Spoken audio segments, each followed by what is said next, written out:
आझाद नवरात्र उत्सव मंडळ आयोजित नवरत्नांचा सत्कार। आझाद ग्रुप तर्फे कडेगाव शहरातील नवरत्नांचा सत्कार आझाद नवरात्र उत्सव मंडळ येथे पार पडला।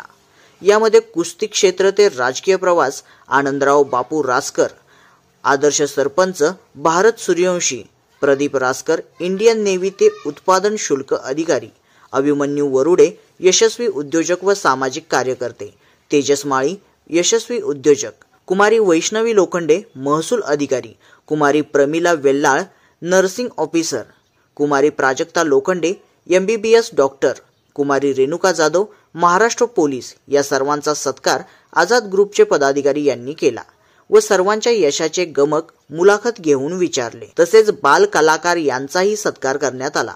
यावेळी आझाद नवरात्र मंडळ संस्थापक शशिकांत रासकर, संचालक जगदीश लोखंडे, स्वीकृत नगरसेवक दादा गायकवाड, अमोल कारदगे, राजेंद्र नागमले, तेजस रासकर तसेच मोठ्या संख्येने महिला व नागरिक उपस्थित होते। व्यवसाय उभा करताना अडचणी आल्याच, म्हणजे तशी माझे वडील हे पोस्ट मास्टर होते ओगलेवाडीला, ते रिटायर झाले। त्यांनी काय थोडाफार फंडातले पैसे असतील ते मला दिले। त्याच्यानंतर मी बी फार्मसी झाल्यानंतर मी स्वतः कल्पना मेडिकल विटा आणि जयभवानी मेडिकल विटा इथं अनुभवासाठी 1 वर्ष सर्व्हिस केली आहे आणि त्या अनुभवानुसार ते झाल्यानंतर मी जागा शोधत होतो। जागा शोधल्यानंतर मला इथं काय डॉक्टरनी पहिल्यांदा जागा दिली। त्याच्यामध्ये भांडवल कमी पडलं, मग मी दत्तनागरीचं 25,000 रुपये त्यावेळेस कर्ज काढलं तर मला आठवतंय। आणि त्याच्यानंतर काय थोडंफार पाहुण्यांच्याकडनं वगैरे असं करून मग ते दुकान चालू केलं। त्याच्यानंतर मला माझ्या आजोबांचा मोठा पाठिंबा मिळाला आणि त्याच्यानंतर मग मी इकडे नवीन जागेत जागा घेऊन आपल्या मेडिकलमध्ये चांगला व्यवस्थित व्यवसाय त्यातून विश्व निर्माण केलेला आपण। हो, व्यवसाय करत असताना आपण सामाजिक क्षेत्रात उतरावं असं का वाटलं आपल्याला?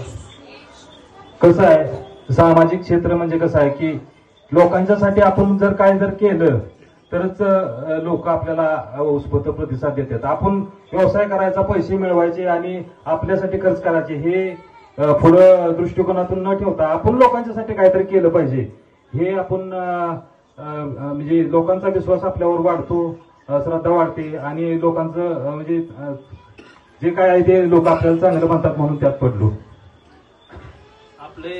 कुठले आपले सामाजिक उपक्रमामध्ये आपले सहभाग असतो? आपल्या सामाजिक उपक्रमामध्ये आपल्या मेडिकल तर्फे माझ्या ओळखीच्या डॉक्टरांच्या किंवा जे काही हॉस्पिटल आहेत त्यांच्या संबंधाने आपण सामाजिक शिबिर घेत असतो। मला वाटतंय मंडळात तर हे 4थं वर्ष आहे आणि आमचे मित्र शशिकांत रासकर यांच्या कन्येचा वाढदिवसा दिवशी सुद्धा दत्तनागरी मध्ये मोठं आपण शिबिर घेतलं तर, आणि अशी शिबिर घ्यायची आणि सुदर्शन हॉस्पिटल चालू झाल्यापासून तिथं आपण शिबिर घेतोय। 10 ते 12 लोकांचे आपण अगदी अल्प दरात किंवा मोफतच डोळ्याचे ऑपरेशन लेन्स केलेले आहेत तिथं।